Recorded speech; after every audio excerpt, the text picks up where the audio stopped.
It started on a cold October night, the kind where the wind sounds, like whispers, and the shadows stretch longer than they should. I had just moved into my grandmother's old house in a quiet town called Elmbrook. She died 2 months before, and the place had sat empty until I arrived. The townspeople were polite but distant, like they were all hiding the same secret.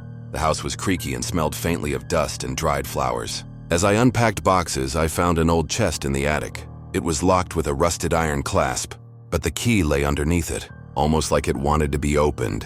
Inside, I discovered a faded letter, wrapped in crimson ribbon, addressed to someone named Elias Rowe. The letter was dated 1913. Elias, forgive me. They took your heart. They said it was cursed. I tried to stop them, but I was too late. They buried you in the cemetery behind the church, but not all of you. I can still feel your heartbeat when I stand near the river. I don't know what they've done, but it's not over. Not yet. There was no signature, just a single red fingerprint at the bottom of the page. The river mentioned in the letter ran just a mile behind the property, a lazy winding stream with stones blackened by age. I went there the next morning. The air was thick with silence. I didn't know why, but I started to feel strange, like something inside me was moving on its own rhythm. That's when I heard it for the first time. A heartbeat, not mine, louder than my own. It echoed beneath the ground. When I returned home, my chest felt tight, like something had been slipped beneath my ribs. I looked in the mirror and my skin seemed paler, my eyes more hollow. I couldn't sleep that night. The sound of the heartbeat returned, stronger, pulsing through the walls, under the floorboards behind my eyes. And then I saw him, a man, standing at the edge of the woods, watching me through the window. He was soaked in shadow. His clothes were from another time. High collar, dark coat, a glint of something metallic near his throat. He didn't move, didn't blink, just stared as if waiting for something. The next morning, I asked the local librarian about Elias Rowe. Her face drained of color. She pulled out a dusty book from the restricted shelf titled Burials of Elmbrook, The Lost Years. Inside was a single page about him. Elias Rowe, died October 13, 1913, age 27, body buried without a heart due to suspected occult involvement. Heart was removed and never found. Some say he still walks, searching for what was taken. That night, my heartbeat wouldn't stop racing. It wasn't fear.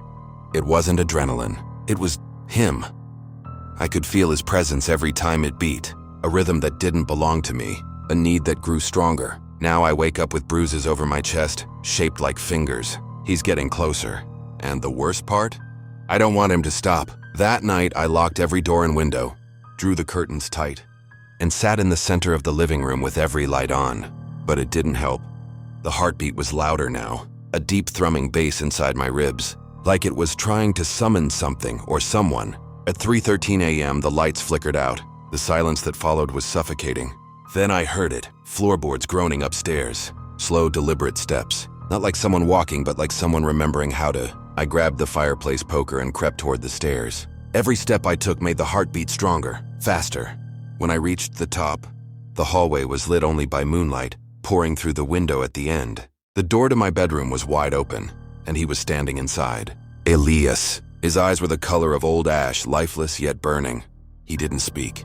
He just looked at me, head tilted like he was listening to the sound of my heart. I should have run. I didn't. He stepped closer. The air grew colder. My breath came in short, sharp gasps. I raised the poker, but my arm wouldn't move. Something inside me wanted him to come closer.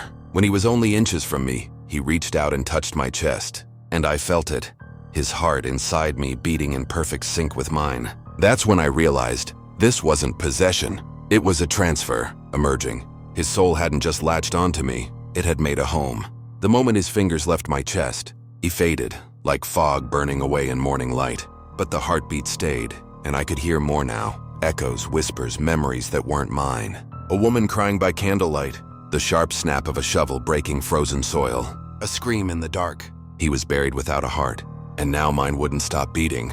'Cause it wasn't mine anymore. It was his, and he's not finished with it yet. Days passed, then weeks. I stopped going into town. The people of Elmbrook could tell something was wrong.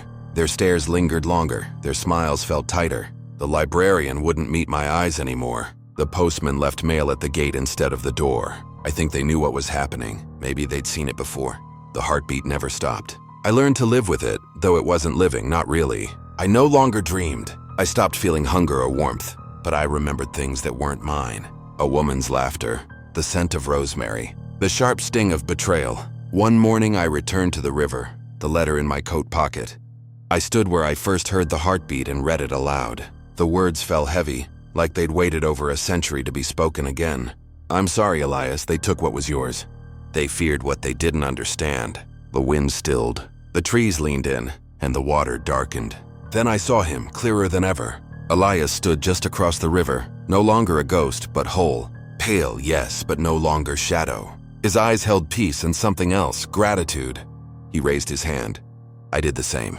And then the heartbeat slowed. Once, twice, then silence. I collapsed on the riverbank, not dead, but changed. My chest no longer throbbed with his pulse. The memories began to fade like smoke in morning sun. I was alone again. Back at the house, I found the chest had vanished from the attic. The letter, too. The townspeople eventually started talking to me again, smiling, waving, as if whatever haunted them had lifted. Maybe Elias found peace. Or maybe he just found someone else to carry his heart for a while. Either way, the beating has stopped. But sometimes when I stand near the river at dusk, I swear I hear it again, faint, waiting, just in case it ever needs to come home. Again.